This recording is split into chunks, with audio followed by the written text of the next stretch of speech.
right now we are getting another big story. Sources in fact are telling CNN IBN that India is now likely to vote against Sri Lanka at the UN Human Rights Council later this month.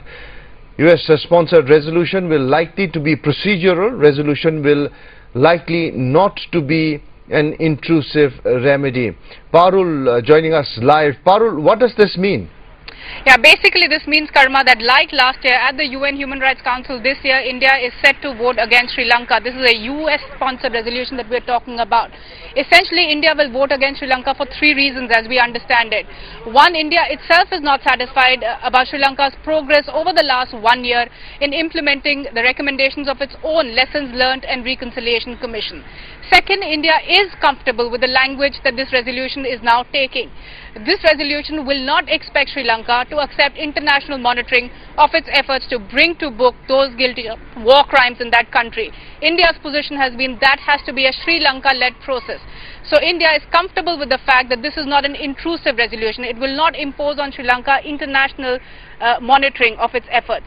And finally, India, of course, mindful of the sentiment, the political sentiment in Tamil Nadu, Karma. The sentiment there basically is an expectation of the Indian government to join the international community in pressurizing Sri Lanka to bring to account people responsible for war crimes and human rights violations. For these three reasons, India is now looking likely to vote against Sri Lanka at the UN Human Rights Council. Right. Outcome of this, Parul, in terms of Sri Lanka's now newfound closeness towards China, will this move by India further strain ties with the island nation?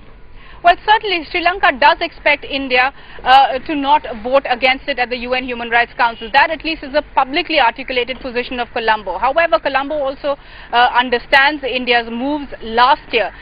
Colombo understands it will be very difficult for India to not take that kind of a position, given that India has frequently been talking about how Sri Lanka needs to do more on the issue of human rights violations. So the fact that India will vote again this year against Sri Lanka will not come as a complete surprise. Will it strain ties? Remains to be seen. But certainly there's also an element of discomfort, Karma, here in Delhi about being forced in a sense by domestic politics to take certain positions on foreign policy. That is something that is beginning to bother the government. It does not like being put into a corner, in a sense handing down veto to state governments on issues of foreign policy. And yes, you're right. The other big concern is pushing Sri Lanka into the Chinese corner by steps that Sri Lanka is not happy about. These are the ways and these are the pros and cons that India actually has to balance. But at the moment, India's decision coming out in favor of voting against Sri Lanka at the UN Human Rights Council.